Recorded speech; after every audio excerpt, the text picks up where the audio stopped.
I would always go and speak to the builder, go and speak to the architects, go and speak to the surveyors, go and speak to the structural engineers, find out what this means, find out what that means. And back then, I was in the library.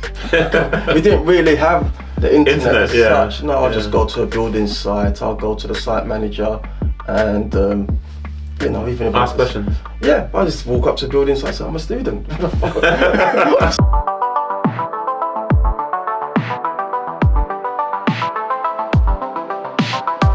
Hello everyone, and welcome to this week's episode of Against All Odds. My name is Daniel Coker, your regular host, and our guest this week is Mr. Kayode Oyediran. Yes.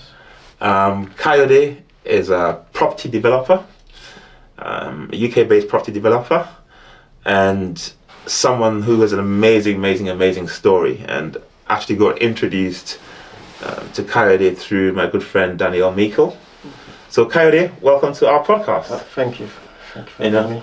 Have you done something like this before? Never.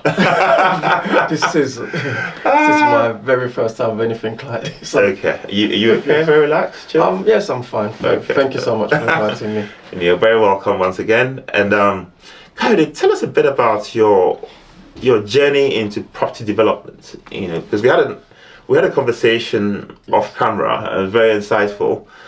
And also just tell our viewers about maybe any influences that you had that led you into property development. Before this episode starts, I'd like to ask a big favour. Your subscription means a lot to us because the bigger this platform gets, the bigger the guests get. So do me a favour, please click on the subscribe button and the bell notification so that you don't miss out on any future episodes. Now let's get back to this episode. Yeah, well, I started quite young. I started at 19, like a lot of them, kids after school. I went to college studying, but a lot of my older cousins and older family members, family friends were into property at the time. This was pre-2005 or so at the time. They was into property, and I'm someone that's quite inquisitive. I always wanted to be a businessman. I got introduced to you by Daniel when I went to primary school with Daniel. So I came from Nigeria when I was around 6 or so, but I went to school in suits where all my friends were wearing jeans and tracksuits. So I've always wanted to. My father was into business. I've always wanted to be a businessman, and I just out of curiosity, I used to go with them to the auctions and so forth, and just got involved. So. My older cousin Remy, who's more like an older brother to me, then I have another one, Solomon. They were heavily. Yeah, I know Solomon. Yes, it was quite because I was speaking earlier. Solomon. So they got me into property really. My father, my parents were buying as well from early. They was buying like in Nigeria. They bought a few here, but I just got into mostly through my older cousin Remy and Solomon. So yeah. Yeah, it's quite interesting because the property market back then, I mean, this was back, 20 something years ago. Yes. And I got into property quite early as well, yes. through a friend of mine, Bishop Obi Komi. He had an estate agency down in somewhere in South London. And he said to me when I came to the United Kingdom, like, buy property. Yes. Buy property. I didn't understand it, but he helped me to buy my first property, And then it went on from there, we got bigger and bigger and bigger.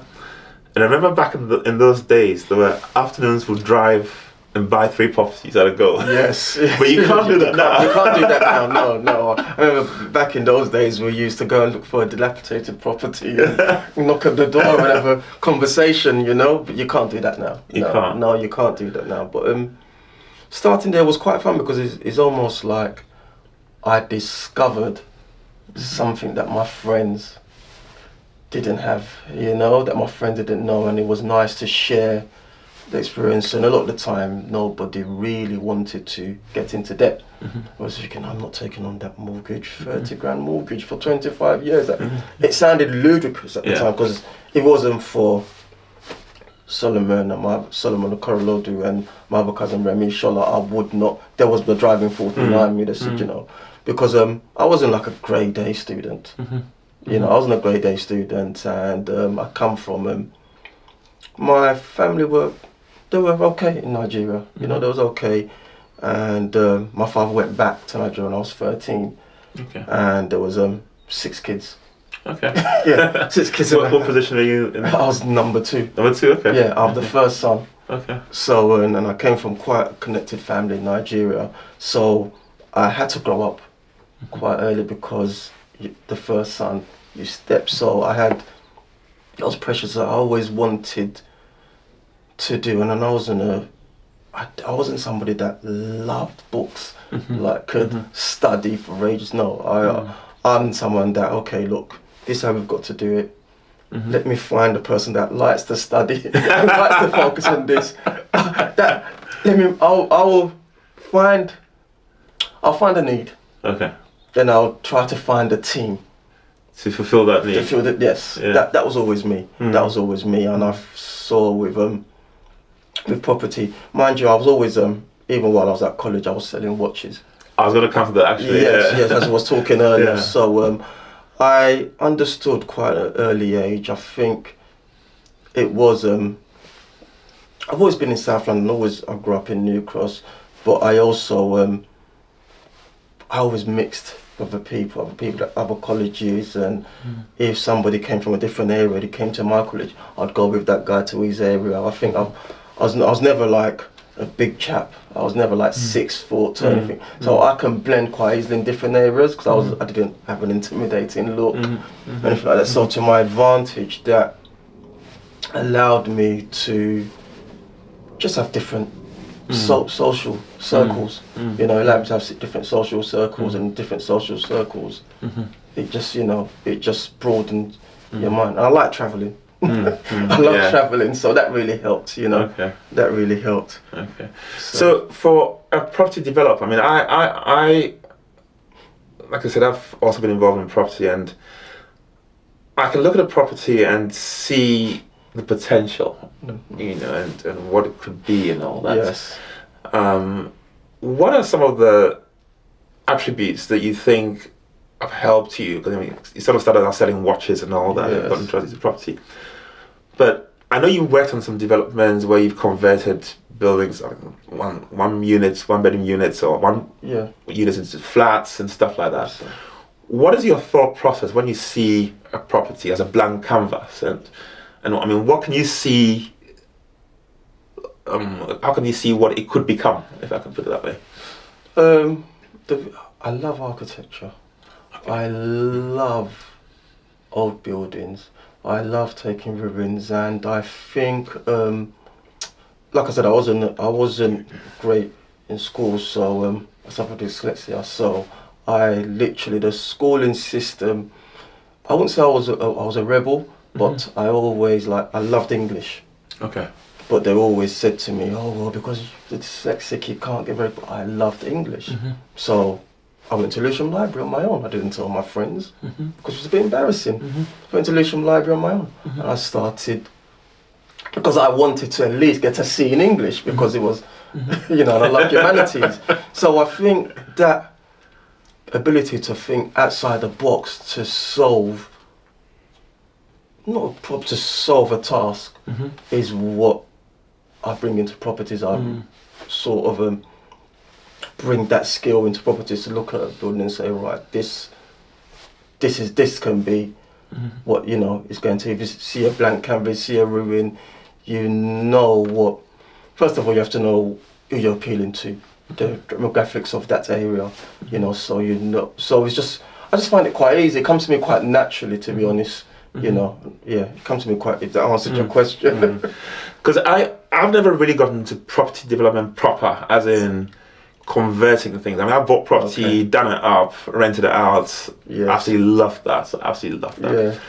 But then there's an aspect to development which I think you've gotten into, which is like the section whatever's and the building regulations and having to deal with change of use and all that kind of stuff, which is a key concept. I mean, I play golf with a guy called James Hardy, multi-billionaire property developer, and his thing is he knows how to convert or get the planning to convert office blocks into apartments. That just seems to be his thing.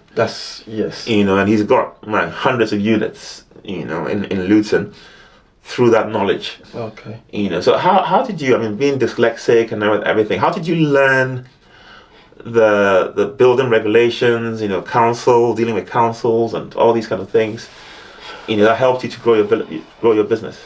Well, to be quite honest, I was quite confident. I was quite, you know, I still am, I'd like to think. So I was quite confident back then, and I'm somebody that always likes to take things to the next level. So my mentors, my cousins that taught me, they were basically doing what you was doing, buying, converting, buying, do uppers and renting out, but I just found it a bit boring. Yeah, it's just boring. I found it a bit boring, and I found it. I'm not someone that.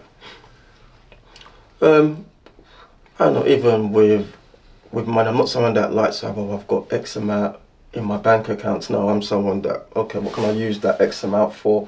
So I always wanted to go up to the next level. Yeah. So it was just, although at Dyslexia, I'm a hard worker.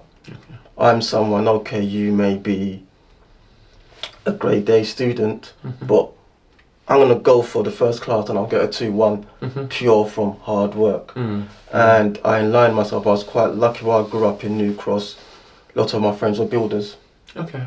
So I would always go and speak to the builder, go and speak to the architects, go and speak to the surveyors, go and speak to the structural engineers, find out what this means, find out what that means. And back then, I was always in the library. We didn't really have the internet as such. No, I'll just go to a building site, I'll go to the site manager and, you know, even if ask questions. Yeah, I just walk up to the building site and say, I'm a student. I'm studying.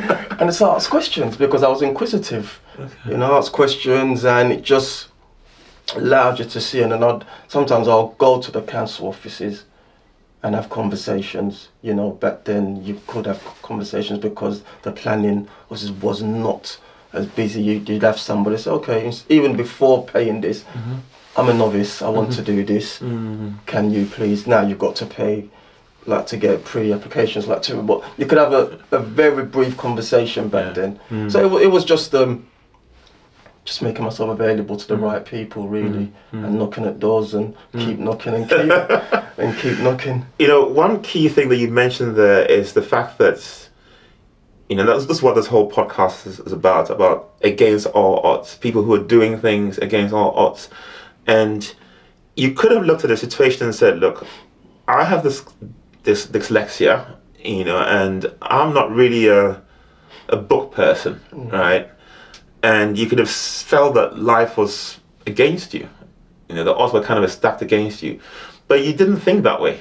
You know, you decided to do something about it. Like you said, you wanted to do well in English because you kind of like English. So you're somebody who seems to have a mindset of doing things, not just accepting things, you know. And one thing that you mentioned is the fact that you took the initiative to ask questions, because a lot of people these days are uncomfortable asking questions because they kind of think about, oh, what will this person think? Will they think I'm dumb? Or is a question I'm asking a stupid question? Yeah, yes, it's not right. Yeah, you still got to ask questions. So maybe just for a few minutes, just tell our viewers a little bit about why you need to overcome that fear of asking questions. If you don't ask, you don't get.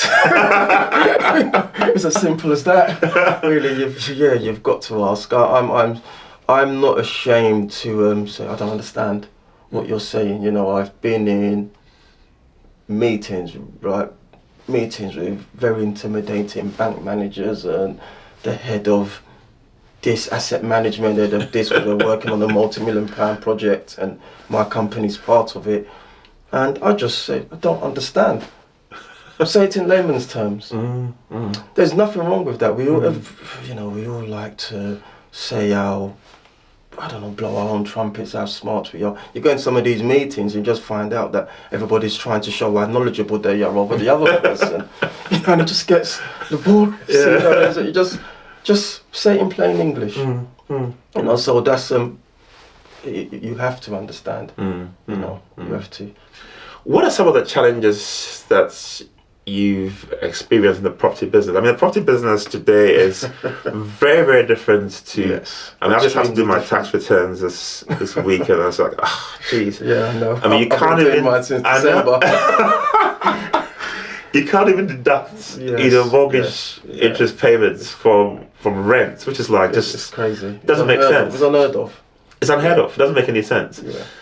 What are some of the challenges that you've had as a developer? Because I know we've gone through a crash. Yes. I know we are in a higher interest environment today relative to a few years ago, and all of these things have impacts. Because somebody's watching this program and thinking, a lot of people say I want to go into property, but they don't really know what to do or don't know what it entails. And these are very different times to when people like us got into property. Can you just tell our viewers a little bit about any challenges you've had to overcome? Oh, where can I start? Where should I start? Well, the first major challenge, I'd say, was the crash of 2008, 2009. That was the first major challenge, because prior to that, I had quite a big company, and I was in the West End, and everything was happy and rosy, and I was buzzing. I was a young chap, and I had this, property stroke construction stroke consulting company, and I was buzzing. And then when the crash happened, you literally had a portfolio, the millions overnight just went boom. So that was the major challenge. That was a mental challenge. I literally had to pick myself up and say, right, what do I do now?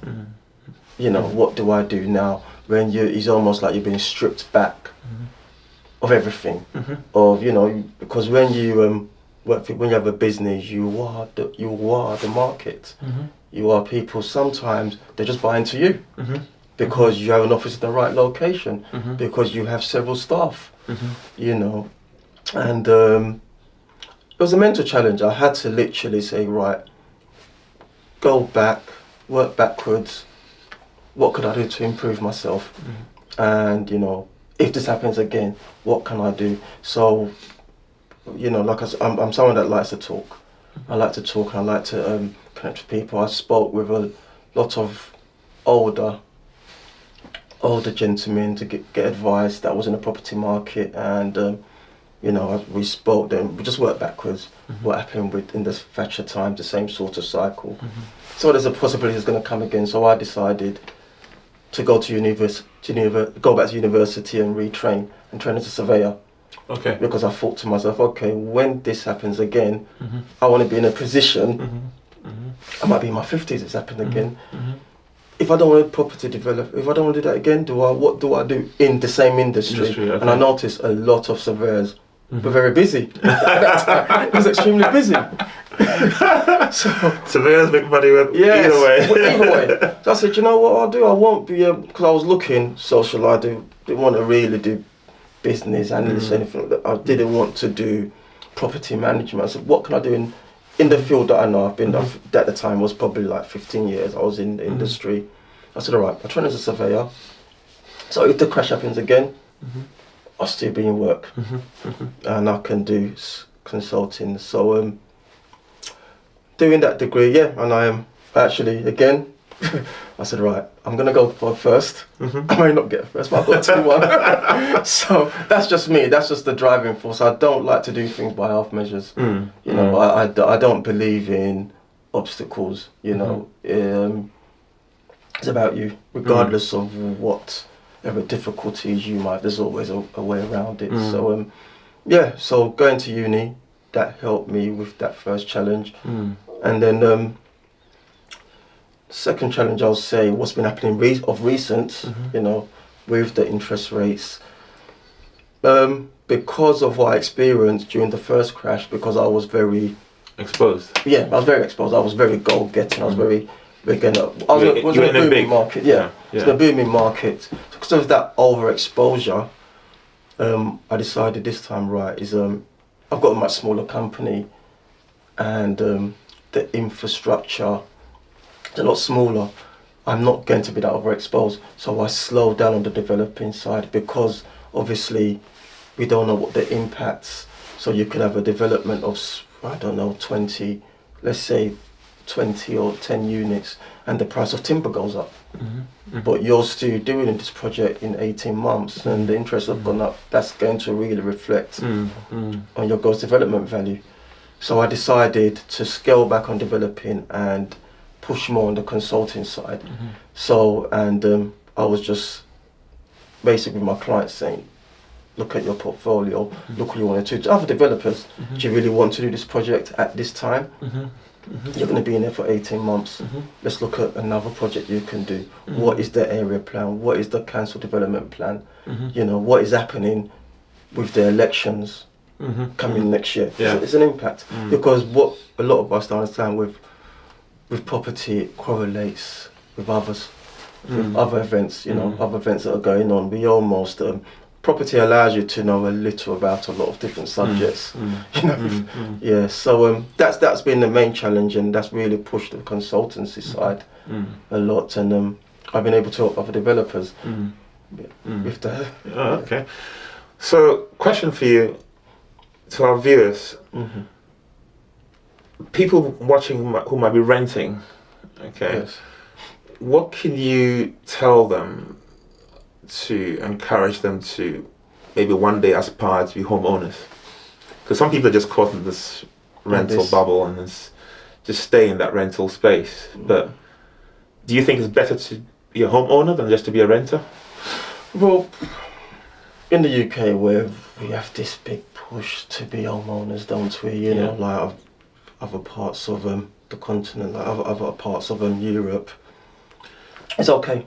It's okay to rent. Is that because, like in Switzerland, home ownership is next to impossible? Yes. So you can only rent. You can only rent, yeah. But it's okay. But what I do have actually a program which I so I've got 2 young sons. Okay. So well, they're young men now, 21 and 23. I know I don't look, but I was trying to encourage my sons, you know, build your credit, and because get to the age you can buy books. I started quite young, so I was trying to do the same with my sons, and it led me, because you know, sons, young men, just trying, they don't want to listen to dad. Yeah. So I started talking to other young men, because I thought maybe I'm doing something wrong with my sons. So I actually started a program for young men. Okay. And what I do is all about your credit, and you've got to start from somewhere. And we just go through the program on where to start. It is a stage of steps. You know, it's a lot harder now. It is a lot harder now. It is a very much harder, but you've got to be very, very disciplined. You know, you've got to. It's still possible. Nothing is impossible. You know, yes, the prices doesn't make it look like it's possible, but it is possible. Yeah, you know, so. It all has a lot to do with the mindset as well, Yes. and the thinking. I mean, so I've been in property for 20-something odd years, and I mean, I'm fortunate enough to get to a stage where I can buy property for cash now. I don't need to. You don't need to go for credit, but you've got to start from somewhere, you know. And I also never really over leveraged myself. So even when the market's changed, I was never really overly exposed, because some people just put 1% down and get 99%. Yes. Yeah. And those days of kind of playing that game are long gone. I mean, now you've got to have a bit more of a solid plan. Yes. You know. Okay, so just moving quickly on, we're almost at the end of this conversation, but some people these days have this structure, and it's quite new to me. I mean, like I said, I'm more old school. Yeah. But they have a kind of, they rent a place from somebody, and then they rent it out again. Yes. I mean, tell us a bit about that. I'm not really I'm not a fan of that structure myself, if I'm totally honest. But look, there's many ways to skin a cat, you know. So if that's so the subletting or rent to rent, or there's a lot of these jargons, the RR, there's a lot of these jargons they use nowadays, yeah. And a lot of the young men that I speak to, they do come and they said, you know, some of them, they call me uncle, you know, oh, you could do rent to rent, and you could do the Airbnb, and you've got to, it's fine, Like I said, there's many ways to skin a cat, but it's just, if you're going to do something, do it properly. Yeah. Do it. Yeah. That's my motto, because then you can scale up. You don't want. I'm not a believer of. There's no get rich quick scheme.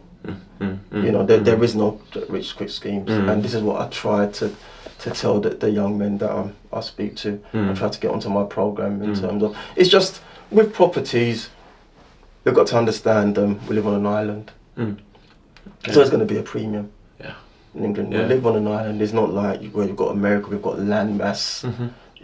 Until they bring they've got some of the technology over in Europe, in Holland and Scandinavia. They've got it where they've built, on today allows to build on the Thames and free of some of the greenbelt land. And it's always going to be a premium. So the way I explain to the young men I deal with is use it as a savings.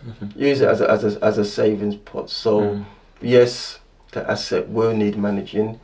Yes, the asset will need, like maintenance and so on. But if you've saved up, bought something, it's just a way of saving. Then you can. It's a long game. You can look at it. I'll say every 8 years. Some people say every 5. I say every 8 years. Have a look at it and just see how it's grown, see how the asset's grown. Look at what it's cost you to maintain, and do it that way. So it's a long-term plan.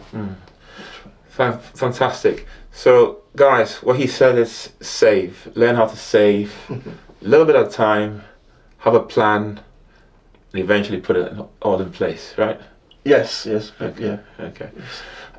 We have a tradition on this podcast as we give our guests the opportunity to dedicate this episode of the podcast to anyone or any group of people of their choice. So who would you like to dedicate this? No, I've got a number of people. Sure, go for it.